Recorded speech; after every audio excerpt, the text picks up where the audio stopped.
नमस्ते बच्चों, next part में आज हम देखने वाले हैं जो एक्सपेरिमेंट आपको करना है। आपको एक्सपेरिमेंट जो करना है उसके हिसाब से आपको सारी चीज़ें पता चलेगी। देखिए, आपने आपके जो बुज़ुर्ग लोग हैं, माता पिता हैं या जो आपके दादी दादा है, उनसे सुना होगा कि वो बोलते हैं कि सूरज जो है वो मकर राशि में, मकर संक्रांति के दिन हम बोलते हैं कि सूरज जो है वो मकर राशि में प्रवेश करने वाला है या करने वाले हैं। या फिर हम बोलते हैं कि इस नक्षत्र जो है वो अभी स्टार्ट हुआ है, ये नक्षत्र चला गया। अब हमने देखा था कि 27 नक्षत्र है और 12 ज़ोडिएक साइन है, यानी जो राशि हम बोलते हैं मेष, वृषभ, मिथुन, कर्क, सिंह, कन्या, तुला, वृश्चिक, धनु, मकर, कुंभ, मीन, ये 12 राशि बोलते हैं।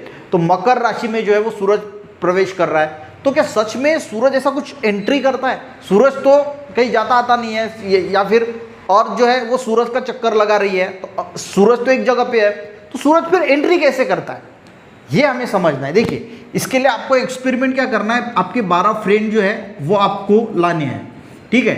और देखिए, ये तो 360 का है, तो 30-30 डिग्री का अगर हम एंगल करेंगे ऐसा, तो ये डिवाइड होगा सेंटर से 12 में, ठीक है। 12 इसमें डिवाइड होगा, तो आपको 12 फ्रेंड एक जगह पे, यहाँ पे दूसरा, तीसरा, चौथा, सेम डिस्टेंस पे 30-30 डिग्री का एंगल करके ऐसे आपने जो है वो 12 फ्रेंड जो है वो यहाँ पे खड़े कर दिए, ठीक है। ये थोड़ा सा डिस्टेंस कम ज़्यादा है, पर आप समझ लेना कि ये डिस्टेंस जो है वो सेम है यहाँ पे सेंटर से। सेंटर में क्या है? सेंटर में यहाँ पे सूरज है, सन है। एक बच्चे को सन बनाना है और सेंटर में खड़ा कर देना है, और आपको बनना है अर्थ। अर्थ तो सूरज की तरफ जो है वो घूम रही है, ठीक है। तो अब क्या होता है बच्चों, सिंपली अगर यहाँ पे ये मकर राशि है, ये कौन सी है? मकर है। मकर, कुंभ, मीन, मैं मराठी में लिख रहा हूँ, मेष, वृषभ, मिथुन, ठीक है। और इसी प्रकार से जो नक्षत्र होते हैं वो भी हम 13-13 डिग्री में जो है वो डिवाइड करते हैं। अब देखिए एंट्री कैसे करता है। जब आप यहाँ पे खड़े हो तो आप यहाँ पे सन को देख रहे हैं, तो सन के बिहाइंड यानी पीछे जो राशि है, देखिए कॉन्स्टेलेशन को जो है वो डिफाइन किया है, नक्षत्र को डिफाइन किया है पूरे 36 एंगल में कि यहाँ पे ये नक्षत्र है, यहाँ पे ये राशि है। तो जब सन यहाँ पे है, और मान के चलो कि ऐसा डिसाइड किया है, और सन यहाँ पे है और अर्थ यहाँ पे है, आप यहाँ पे ऑब्जर्वर हो, सन को देख रहे हो, तो सन के एग्जैक्ट पीछे ये मकर राशि है। तो मकर संक्रांति यानी जनवरी महीने में क्या होता है, जो सन है वो मकर राशि में एंट्री नहीं करता, तो जो अर्थ है वो इसके पीछे आ जाती है, और एग्जैक्ट सन के अपोजिट जो है वो मकर राशि, यानी जो डिवाइडेशन किया है हमने 30-30 एंगल पे, ठीक है। ये जो अर्थ घूमती है तो 30-30 डिग्री का जो, तो इस एंगल पे ये मकर राशि आती है, और इसी वजह से हम बोलते हैं कि सूरज जो है वो मकर राशि में एंट्री कर रहा है। अब जैसे अर्थ घूमते घूमते इस पॉइंट पे चली जाएगी, तो हम बोलेंगे कि ये एग्जैक्ट जो है वो कुंभ राशि के बीच आएगी, तो मकर राशि चली गई, अब कुंभ राशि में आ गया है सन। जब अर्थ यहाँ पे आ जाएगी तो हम बोलेंगे कि ये मीन राशि में है। तो आपको समझ में आ गया कि सन एंट्री कैसे करता है।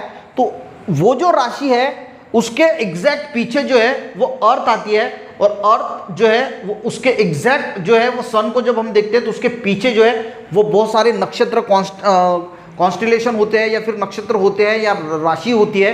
तो हम ऐसा बोलते हैं कि वो इसके पीछे है, तो सन जो है वो इस एंट्री में, सन ने जो है वो उस राशि में जो है वो एंट्री कर दी।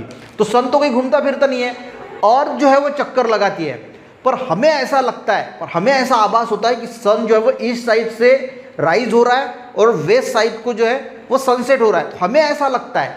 तो ये जो हमें लगने वाली चीज़ है, ये जो मोशन है सन की, इसको अपरेंट मोशन बोला जाता है, और ये जो सन का ऐसा पाथ हमें लगता है, उसको अपरेंट पाथ जो है वो बोला जाता है। मैं एक एक लाइन अच्छी तरीके से पढ़ता हूँ, आपको अच्छी तरीके से और समझ में आएगा। ये तो आपको समझ में आ गया, यही कंसेप्ट है, पर पढ़ने के बाद क्या होता है, थोड़ा और अच्छी तरीके से समझ में आता है, वही दिखा है। देखिए, with the help of your friend, आपकी मदद से ड्रॉ बिग सर्कल, एक बड़ा सर्कल बनाइए ऑन द ग्राउंड पे। जैसे ये 20.4 फिगर जो दी है उस हिसाब से एक बड़ा सर्कल बनाइए। Ask 12 of your friend to stand equal distance along the circle, हर एक को इक्वल डिस्टेंस से जो है वो स्टैंड करना है। तो यहाँ पे 12 जो है, जैसे यहाँ पे पिसेस, एक्वेरियस, कैप्रियन, ये जो राशि बताई है, तो मैंने मराठी में लिखा है मेष, वृषभ, मिथुन, कर्क, सिंह, कन्या, तुला, वृश्चिक, धनु, मकर, कुंभ, मीन। तो यही राशि का नाम इंग्लिश में यहाँ पे दिया है।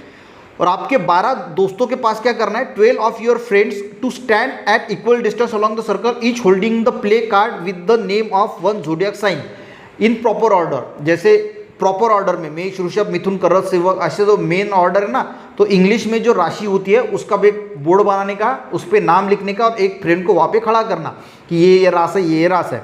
उसके बाद make one friend stand as the sun in centre of circle, एक को सन बनाने का, सूरज बना के वहाँ पे रख देने का सेंटर पार्ट में। Now move along the small circle around the sun, यानी as if you are earth, और खुद को अर्थ बनना है और वो जो बीच में सेंटर में जो लड़का खड़ा है उसके बीच में आपको चक्कर लगाने का है। Facing the sun all time you what you notice as you move along the circular orbit, जब आप सर्कुलर ऑर्बिट में घूमते हैं तो आपको क्या नजर आता है, यहाँ पे एक पिक्चर दिया है वो देख लेते हैं। As in this figure when the girl look at the flower, एक फ्लावर पॉट रखा है pot, in addition to flower pot she also see the trees behind the background, तो फ्लावर पॉट के पीछे जो ट्रीज है वो भी उसको दिखाई देते हैं। उसी प्रकार जब वो ऑब्जर्वर यानी अर्थ पे है तो सन के अलावा उसको ये भी दिखाई देगा, पर सन का प्रकाश इतना ज़्यादा होता है उसकी वजह से वो दिखाई नहीं देता, पर वो होता तो है, भले ही दिखाई नहीं देता पर वो मौजूद होता है। और इसी वजह से जो है वो जब भी make your friend stand as the sun in a centre of circle, now move along the small circle around the sun as you earth facing the sun all time. देखिए what do you notice as you move along a circular orbit, जब भी हम circular orbit में, वो अर्थ है बीच में, और जब भी सर्कुलर ऑर्बिट में घूमते हैं तो क्या होता है, ask your friend to take turn to the same, discuss, अपने दोस्तों को भी अर्थ बनाइए, सर्कल पे घुमाइए और क्या महसूस होता है वो समझने की कोशिश कीजिए। The observer looking at the sun, जो ऑब्जर्वर होता है, जो observer looking the sun, sun की तरफ देख रहा होता है, not only seen the sun but also the constellation behind the sun, तो सन के साइड में जो कॉन्स्टिलेशन होते हैं वो भी जो है वो दिखाई देते हैं। The constellation cannot be seen in bright sunlight, पर सनलाइट के ब्राइट होने की वजह से हमें वो कॉन्स्टिलेशन जो है वो दिखाई नहीं देते, but it is indeed present behind, पर फिर भी देखिए सन के बिहाइंड जो कॉन्स्टिलेशन है वो हमें दिखाई नहीं देते, क्योंकि सन का प्रकाश उतना होता है, उस प्रकाश में हम इसको देख नहीं पाते, पर वो होते तो है, हमें दिखते नहीं। इसका मतलब ये तो नहीं है कि वो होते नहीं है, भगवान तो होते हैं, भले हमें दिखते नहीं, इसका मतलब ये थोड़ी है कि भगवान नहीं है, भगवान है, ठीक है।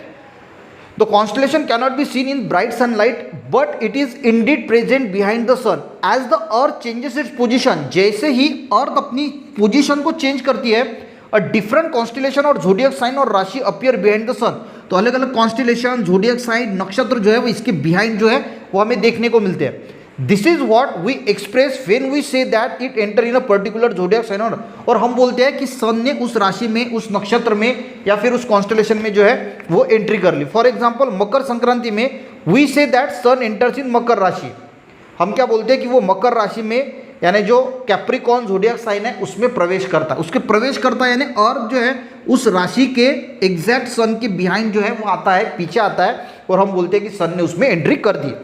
वेन अर्थ इज इट ए, जे देखिए यहाँ पे ए बी सी पॉइंट लिखे हैं, तो ए पॉइंट में है अर्थ।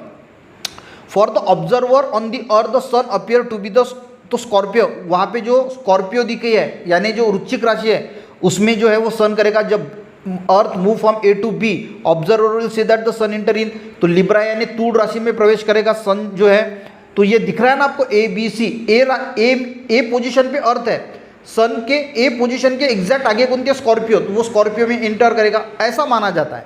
तो आपको समझ में आ गया होगा कि सन हम बोलते हैं कि इस राशि में प्रवेश कर रहा है, तो अर्थ उसके पीछे होती है और उस राशि में हम बोलते हैं कि सन ने जो है प्रवेश किया। In reality the sun does not move, in reality में सूरज कहीं मूव होता है क्या, but we pursue it moving due to the motion of earth around it, पर अर्थ मोशन करती है तो हमें लगता है कि सन ही मोशन कर रहा है, हमें ऐसा लगता है, हम परस्यू करते हैं, ऐसी हमारी धारणा होती है। And this motion of sun is called apparent motion, उसी सन की मोशन को एपरेंट मोशन बोला जाता है, and the path is called apparent path, और उस पाथ को एपरेंट पाथ जो बोला जाता है। The rising of sun in the east and setting in the west due to the apparent motion, जो हमें दिखता है कि सन ईस्ट में सनराइज हुआ, वेस्ट में सनसेट हुआ, तो ये एपरेंट मोशन की वजह से ही जो है वो सारी चीज़ें हमें देखने को मिलती है।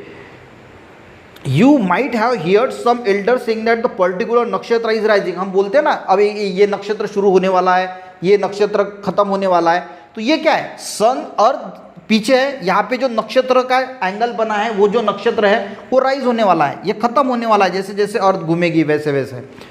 It means that if we took the sun from the earth the particular नक्षत्र इज बिहाइंड द सन, यानी उसके पीछे वो नक्षत्र होता है, and give you idea about the position of earth revolve around the sun, और हमें जो है वो अर्थ की पोजीशन भी उससे पता चलती है। तो सिंपली कंसेप्ट था, एक एक्सपेरिमेंट था जिससे हमें ये पता चलता है कि सन किस राशि में जाने वाला है, किस नक्षत्र में जाने वाला है, कौन सा कॉन्स्टिलेशन अभी है। तो होता क्या है कि अर्थ घूमती है सन के, और सन के एग्जैक्ट, अर्थ यहाँ पे है तो उसके एग्जैक्ट सन के अगर एक लाइन ड्रॉ करें तो जो राशि है, जो नक्षत्र है, उसमें हम बोलते हैं कि सन जो है वो एंटर करने वाला है। तो ये सिंपल टॉपिक था, वो समझाने की कोशिश की। नेक्स्ट इसमें जो नेक्स्ट पार्ट है वो समझेंगे और यहाँ पे चैप्टर खत्म हो जाएगा, और 7th क्लास का पूरा साइंस का सिलेबस भी यहाँ पे खत्म हो जाएगा। वीडियो अच्छा लगे बच्चों एक लाइक जरूर करना, अपने दोस्तों को भी शेयर करना, चैनल पे नए जरूर सब्सक्राइब करना। मिलते हैं नेक्स्ट वीडियो में, तब तक के लिए जय हिंद।